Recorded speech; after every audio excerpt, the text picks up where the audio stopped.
Welcome to Be It Resolved Season 2, the podcast where bold ideas meet courageous leadership. I'm Rahul Bhardwaj, President and CEO of the Institute of Corporate Directors in Canada. In each episode, I speak with experts to delve into pressing issues impacting directors and decision-making in the boardroom. My guest today is Duncan Sinclair, the chair of Deloitte Canada and Chile.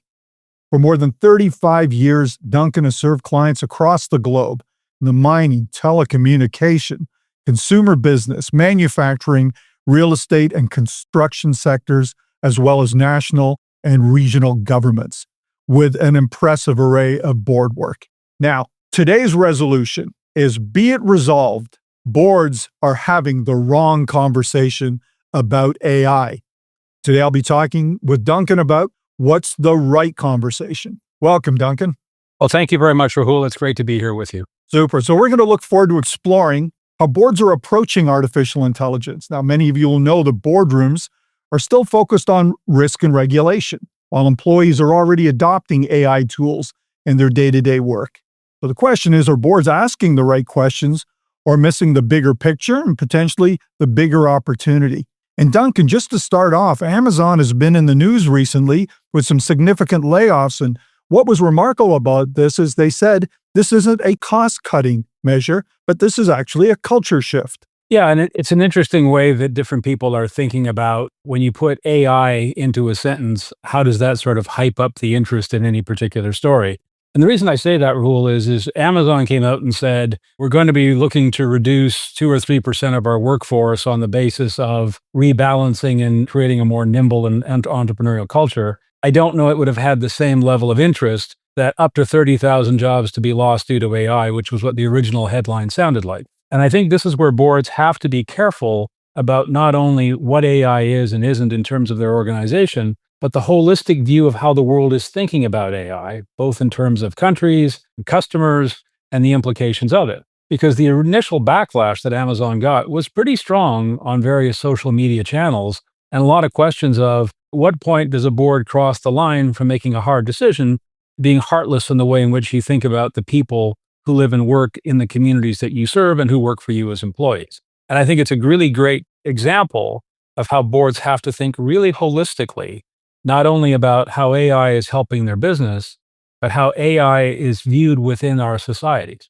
Look, there was some really great work done at McGill that looked at 49 different countries within the OECD. And Canada is almost at the bottom of the list. I think we're like fifth from the bottom in terms of citizen confidence in the way in which AI is being adopted. And a lot of that has to do with how people perceive government is and isn't able to actually regulate what AI is, and bluntly, the level of trust that people have in how well organizations are going to think about AI as a benefit to people, as opposed to, as you said, it's about a way of driving up shareholder return. And these are, I think, all great examples of the kinds of challenging questions that directors have to think about in this day and age. There's a lot to unpack there, and boards are looking at AI more than just as a tool, but having oversight of strategy of a company that's now in an AI world. So let's start to unpack that a little bit. And I know that there was a Deloitte global survey in 2025 that looked into where is AI on board agendas, and maybe you want to talk a little bit about that. Yeah, there's no question that perhaps not all that surprising for people that are sitting in the director community, but still, our survey results showed that more than 30% of respondents out of 695 respondents from a variety of countries around the world said, yeah, we have no discussion of AI at all, which is in some respects mind-boggling, but it's a fact. And then of those that are talking about it, 2/3 would say it's pretty light in terms of what we're talking about. We're hearing about a technology, we're hearing about an initiative, but we're not really capable as a board, based on our composition, based on the nature of the discussions that we're holding, able to really do much with it. And so given how potentially transformational and beneficial AI could be to us, boards have a lot of work to do in terms of helping themselves get better informed and think about how do we have better conversations with our management teams and the broader societies in which we live and work to understand what AI can do for us and what are the risks that we have to oversee and manage. So it's been a theme in corporate governance over the last decade that can be said that boards have been traditionally over-indexing on, let's say, compliance. So in this case, perhaps AI is a tool, but that the real value out of boards and the real lens to bring to boards in this modern world is from a strategic lens. So as we build our conversation towards what does that actually mean, I was struck by the notion that 2/3 of directors had limited or no literacy in AI. So let's talk a little bit about what literacy in AI at the board does look like and what it could look like and how we get there. Well, I appreciate the question, Rule, because again, I think it's important that I'm certainly not going to advocate that everybody has to become a technologist because I'm certainly not. I have a 26-year-old who is deeply immersed in the world of technology, works for one of the major tech firms, and I'm sort of constantly reminded of how little I know compared to the things he'll come and talk to me about. But that's not the role of the board. I'm not there to write code. My job is to think about, as a board member, what are the implications and opportunities that this new platform of technologies can create to help us in terms of our strategy, help us in terms of accomplishing our purpose, and what does it overall mean to our brand? And I think as boards and as chairs of boards thinking about agendas, look at how do we help our boards know enough about what something is and what it isn't to avoid believing that it can be more than what it is today, but also understand how these investments are designed to actually enhance our brand, enhance our employee experience, enhance our relationship to customers. I think these become the questions that directors have to get educated about. So what does AI mean in terms of those more important, as you say, broader strategic issues that boards have always had to worry about? And I think that's where honest conversations between directors and their chair, and then looking to the resources around them to help them, becomes a very important part of the conversation. So let's talk just a little bit about some of those resources. If we bring this down to the practical level and say you're the chair of a board and you recognize that AI is going to play a greater role both as an opportunity and potentially a risk for the company, and you want to increase the competency of the board in that area, well, how does one go about doing that, including how do you do that without overwhelming management and putting it on their shoulders? So one of the boards that I sit on, the chair actually arranged that everybody had an AI buddy. And it's a young person within the organization that is heavily immersed in the way that AI is being adopted into different parts of the business. And we have a regular set of conversations over a 90-day window to just better learn and understand. And each conversation focuses on, here's a few new tools for you to experiment with. Here's some things to understand about what this does, as well as just updating me on how are we looking to implement some of this? What's it going to mean? What have been some of the new things we've discovered? What are some of the challenges we're finding? As just a way to, I think, do two things. One, it gives you a better understanding of, so what does this stuff actually do? Like practically, what does it mean to have this? But it also, I think, reveals in every one of these initiatives, human beings are still at the center of it. And I think one of the things that I was struck with was a conversation I had last week at a global board meeting where the discussion topic was, well, people aren't perfect, so societies aren't perfect. So why would we think imperfect people could build perfect machines? Because they can't. And as a result, it's all about how you allow these new platforms that are evolving based on human information to grow and evolve and expand. And then what are the things about that we want to make sure we put safeguards around? And this, again, I think is another very important discussion of how boards bring in different people with different perspectives to help you to understand the implications of AI. I was fascinated by a discussion last week where one of the people presenting to us said, we took away some of the safeguards to try to broaden the capability of an AI tool. But in doing so, we realized that a lot of bias and prejudice that this platform had learned was creeping back into its responses and starting to suggest things that ethically we would never be comfortable with. And so we then had to go back and reinsert protections around how this AI was thinking about enabling and supporting the business. And so I think the more that boards can be made aware of and introduced to the practical challenges of using AI in the business and how it helps the business, as opposed to this particular large language model that's coded in a particular language on a particular platform and people's eyes just glaze over, as opposed to here's what it means. And I think challenging on this, what does it mean, is a great way for directors to keep learning about what is this going to mean for their business. So we're going to come back to this innovation topic that you're sort of leaning into a touch, but I want to go back to the buddies concept. This is really intriguing because I think Many of the listeners might have served on boards where they've had a board buddy, not unusual for a new director to be paired up with a experienced director to understand more about the business and about some of the processes. But a buddy specifically around AI, I'm curious to know whose idea was that in your context?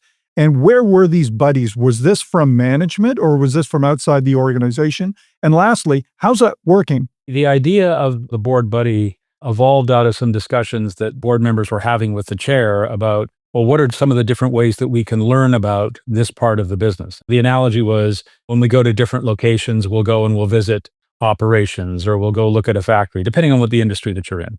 And so the idea is, well, why don't we just start talking to the people that actually do this? So it wasn't sort of someone from the CIO's office. It was actually, in my particular case, this is somebody who's under 30, who's just doing this every day in their job. They've got a particular background and training and skill set. They were hired to kind of work on developing some AI models. And now a part of their day is spent talking to somebody who's, as he just sort of jokingly said, this is like talking to my dad. And I'm like, well, thank you. But the reality of it is I'm in a very safe space to ask a lot of honest questions of just how little I perhaps understand relative to his understanding, but in turn, then get a really good understanding and appreciation. And by the way, try this tool, try that tool, see what this will do for you.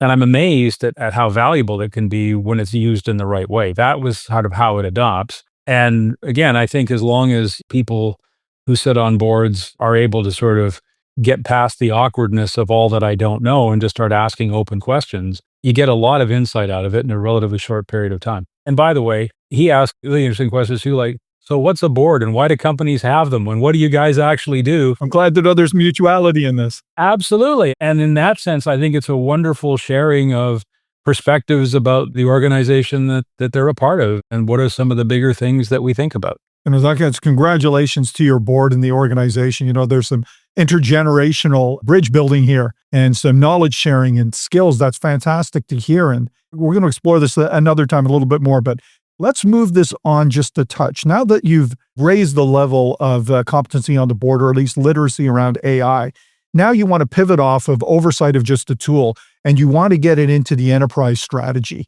And more than just mitigating the risk, but starting to look at the opportunities. Can you walk us through a little bit about perhaps even a success story or the thinking around that? Yeah, I would say that the more you understand as a director about what the potential of a new idea can be, whether it's a new market, it's a new technology, it's a new product offering, your innate curiosity and your experience, I think that's where directors can really be of value to management, because there's the old sort of cliche that I'm so busy working in the business, I don't have time to work on the business. And that's one of the value adds that you really hope a board can bring, is not interfering in the day-to-day of it, but just asking questions and being curious. And a great example would be my board buddy was telling me about this and these other technologies.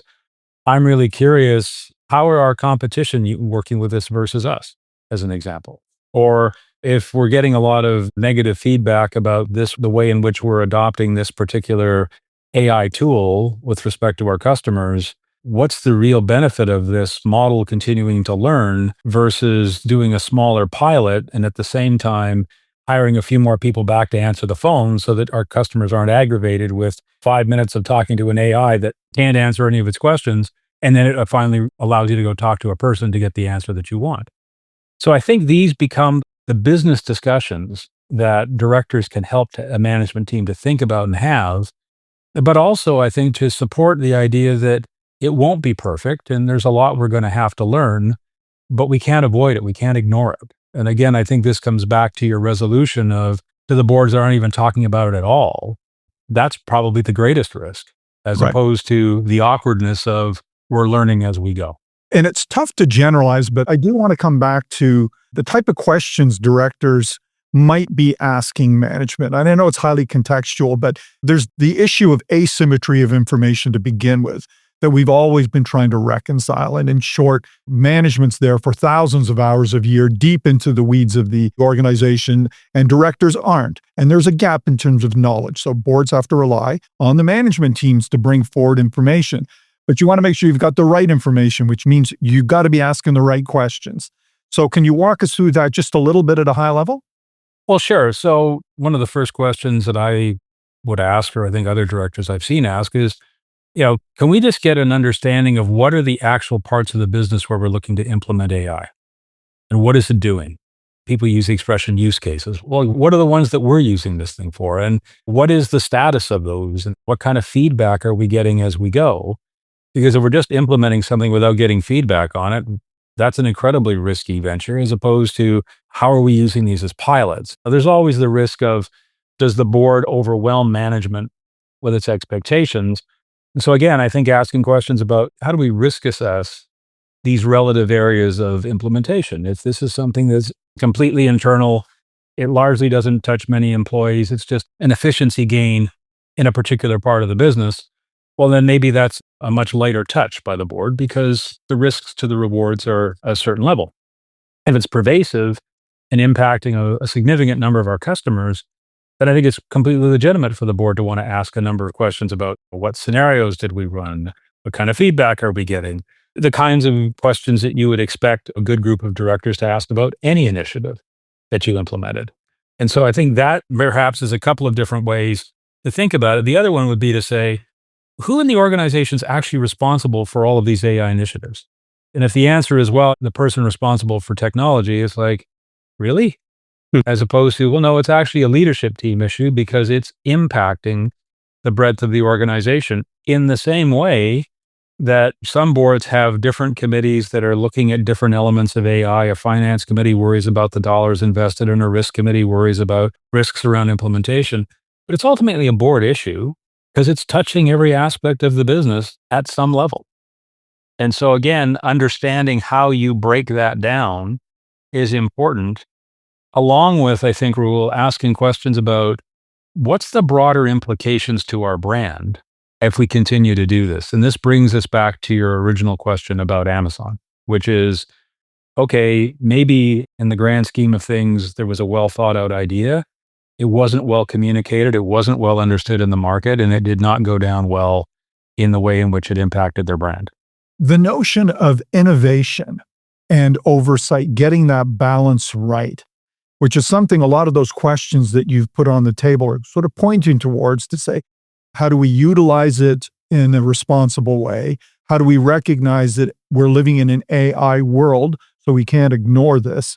And you want to be able to innovate, but you want to make sure that you've also got oversight. Now, usually a board would interpret that as saying, okay, what are our frameworks? What are our guiding principles? And at the end of the day, it often leads to what are our policies around that? How are you seeing that journey evolve? I think it's a mixed answer based on, first and foremost, how the board is thinking about what AI is. And therefore, what's the way in which you're thinking about how to put that into the agenda? And in what ways is the chair working with their committee chairs and the broader director group, and quite frankly, the executive, to get the right conversations there? So, for example, do we have a portfolio of AI experiments going on inside the organization?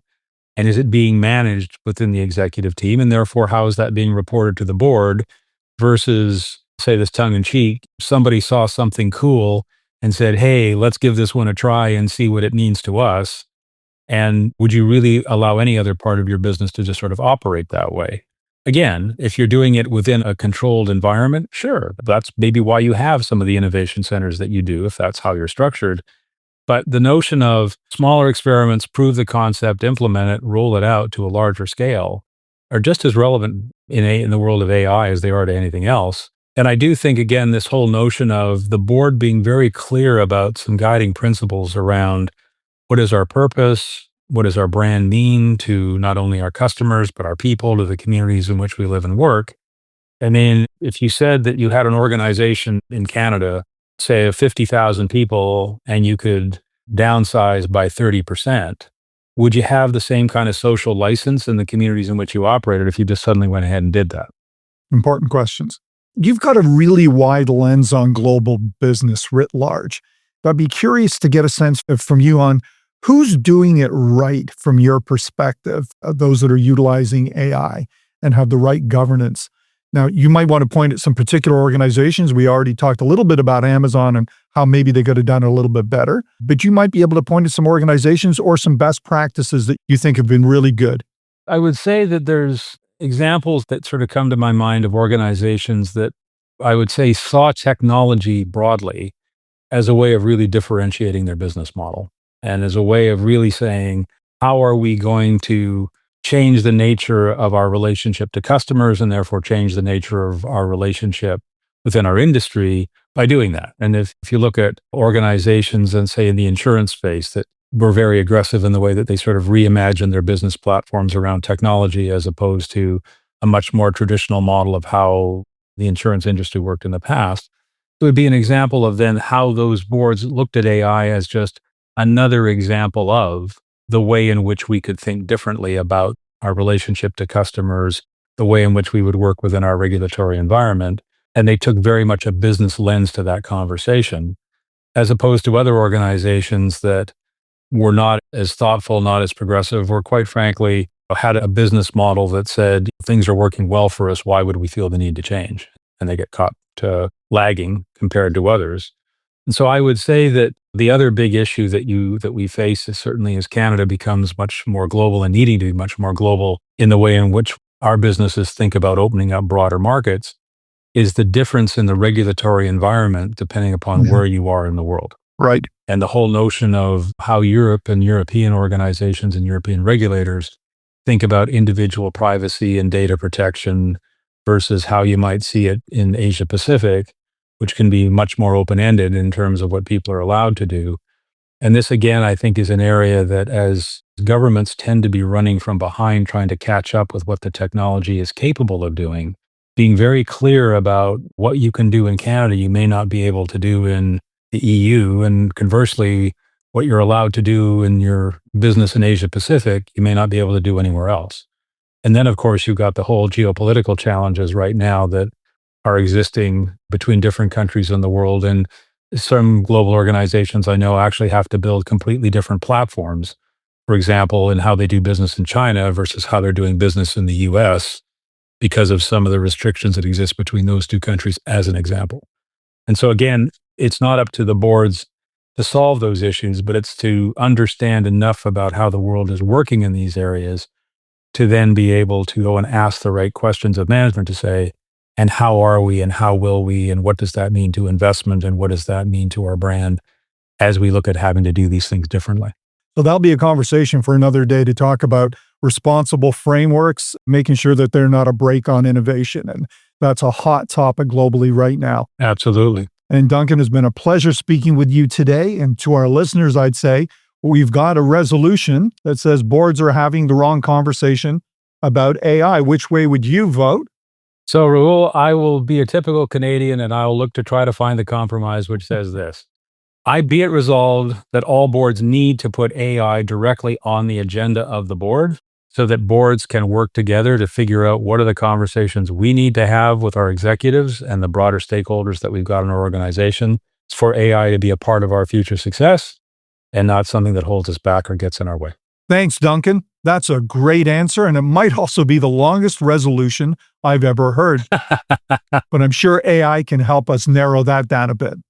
Now, to our listeners, I hope you enjoyed today's episode of Be It Resolved, and that you've deepened your boardroom insights to stay ahead of emerging trends. If you found today's discussion thought-provoking, we encourage you to subscribe and leave a review on your preferred podcast platform. From the Institute of Corporate Directors in Canada, I'm Rahul Bhardwaj. Until next time.